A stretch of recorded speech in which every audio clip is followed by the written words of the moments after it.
പൂവൻ കല്യാണത്തിന് വെച്ച് ഒറിജിനൽ നിർഗുണൻ എന്ന സിനിമ ചെയ്ത സുജീത് അതിനു മുന്നേ ഇന്ത്യയിലെ സോക്കോൾഡ് ബിഗ്ഗസ്റ്റ് സ്റ്റാറായ പ്രഭാസ് ഗാലുവിനെ വെച്ച് ചെയ്ത സിനിമയാണ് സാഹോ. 350 കോടി മുടക്കിയെടുത്ത ഈ സിനിമ 450 കോടിയോളം കളക്ട് ചെയ്തു എന്നാണ് വെപ്പ്. ബാഹുബലി സെക്കൻഡ് പാർട്ട് ഇറങ്ങി 2 വർഷം ടൈം എടുത്തു വന്ന സിനിമയായിരുന്നു ഇത്. സോ ബാഹുബലിയിലൂടെ പ്രഭാസ് നേടിയെടുത്ത സ്റ്റാർഡം സാഹോയുടെ ഹൈപ്പിന്റെ പ്രധാന കാരണങ്ങളിൽ ഒന്ന് തന്നെയായിരുന്നു. ഈ പടം ബാഹുബലിക്ക് മുമ്പേ പ്രഭാസ് കമ്മിറ്റ് ചെയ്തതാണെന്നൊക്കെ കേട്ടിട്ടുണ്ട്. സോ ചെറിയ ബഡ്ജറ്റിൽ ചെയ്യാനിരുന്ന സാഹോ ബാഹുബലി എന്ന സിനിമ കാരണം വലിയ ബഡ്ജറ്റിലേക്ക് മാറ്റി എഴുതേണ്ടത് വന്നു. സോ സിനിമയുടെ വേൾഡും വിഷ്വൽസും എല്ലാം തന്നെ നല്ലപോലെ എക്സ്പാൻഡ് ആക്കി.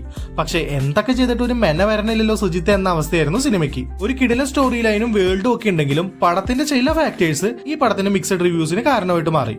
സാഹോ കളക്ഷൻ വൈസ് ഒരു ഫ്ലോപ്പ് അല്ലെന്ന് പറയാം. പക്ഷെ പടത്തിന് below average to average reviews ആയിരുന്നു വന്നത്. നല്ല രീതിയിൽ ഫസ്റ്റ് ഡേ കളക്ഷനും കിട്ടി. പാൻ ഇന്ത്യൻ ലെവൽ റിലീസും ഹൈപ്പും എല്ലാം കാരണമാണ് ഈ സിനിമ ഇത്രയെങ്കിലും കളക്ട് ചെയ്തത്. ബഡ്ജറ്റ് കൂട്ടാൻ പറഞ്ഞപ്പോൾ ഡയറക്ടർ അണ്ണൻ ഐസക് ന്യൂട്ടൻ പോലും വാ പൊളിക്കുന്ന തരത്തിലുള്ള കുറച്ച് ആന്റി ഗ്രാവിറ്റി സീനുകളും അതിനോട് കിടപിടയ്ക്കുന്ന ഒട്ടും നല്ലതല്ലാത്ത VFX സീൻസും ഒക്കെ ആഡ് ചെയ്തപ്പോൾ സാഹോ ഒരു മലങ്കൾട്ട് പടമായിട്ട് മാറി. ഞാൻ പറഞ്ഞ പോലെ കിഡിലെ സ്റ്റോറി ലൈനും വേൾഡും എലിവേഷൻസ് ഒക്കെ ഉണ്ടായിരുന്നെങ്കിലും സ്ക്രിപ്റ്റിൽ വന്ന പോരായ്മകളാണ് ഈ സിനിമയുടെ തോൽവിക്ക് പിന്നിലുള്ള കാരണമായിട്ട് മാറിയത്. കുറച്ച് ക്യൂരിയോസിറ്റി എല്ലാം കൊടുത്ത് ഡാർലിംഗിന്റെ ചെറിയ ചെറിയ കുസൃതികളൊക്കെ ആയും ഒരു ഇന്റർവൽ ട്വിസ്റ്റ് ഒക്കെ കൊടുത്തിട്ട് അത്യാവശ്യം ബോറായിട്ട് തന്നെ ഫസ്റ്റ് ഹാഫ് ചെയ്തു വെച്ചിട്ടുണ്ട്. അതായത് നായകനെ കാണിക്കുമ്പോൾ തിത്തിത്താര തിത്തിത്തൈ BGM, റൊമാൻസിന് തിത്തിത്താര BGM, പ്രഭാസിന്റെ അപ്പൂപ്പൻ താടി ഇൻട്രോ, അങ്ങനെ ഫസ്റ്റ് ഹാഫ് കണ്ടു തീർക്കാനായിട്ട് കുറച്ച് പാടാണ്. കാറ് പൊട്ടിത്തെറി ഫൈറ്റ് റിപ്പീറ്റ്, ചേസ് പൊട്ടിത്തെറി ഫൈറ്റ് റിപ്പീറ്റ്, കുറച്ച് ചെളികൾ റൊമാൻസ് തിത്തിത്താര BGM റിപ്പീറ്റ്. ഇത് തന്നെയായിരുന്നു ഫസ്റ്റ് ഹാഫ്. 200 കോടി എന്തോ ആണ് VFXന് ചെലവാക്കിയത്. പിന്നെ PUBG കളിച്ചവർക്ക് ഇതിൽ VFX ഒന്നും അത്ര പുതുമ ഉണ്ടാവില്ല.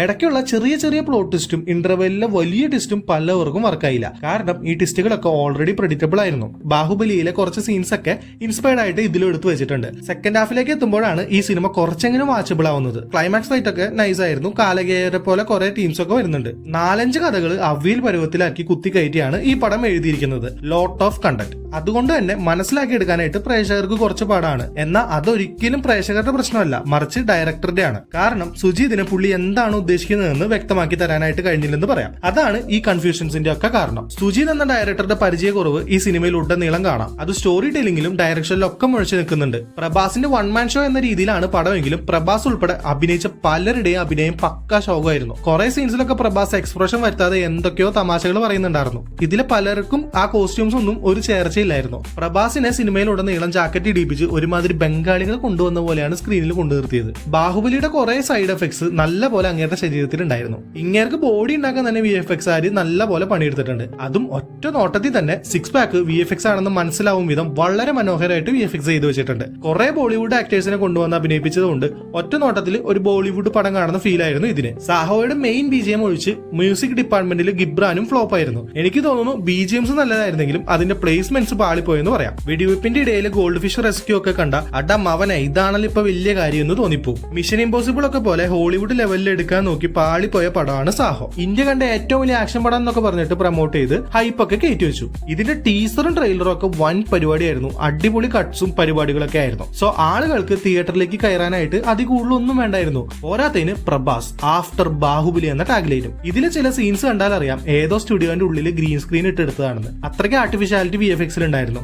DOPയും എഡിറ്റിംഗും അത്യാവശ്യം നന്നായിരുന്നു. ടോപ്പ് ആംഗിൾ സിറ്റി ഷോട്ട്സും ചില ബ്ലാസ്റ്റ് സീൻസും ആക്ഷൻ സീൻസും അതിന്റെ കൊറിയോഗ്രാഫിയും ഒക്കെ നൈസ് ആയിരുന്നു. ഇടി കുറച്ച് ആന്റി ഗ്രാവിറ്റി പരിപാടിയൊക്കെ ആണെങ്കിലും പ്രഭാസ് ഇടിക്കുമ്പോൾ അതിലൊരു വിശ്വസനീയതയുണ്ട്. ആക്ച്വലി നല്ല പൊട്ടൻഷ്യൽ വേസ്റ്റ് ആക്കി കളഞ്ഞ സിനിമയാണ് സാഹോ.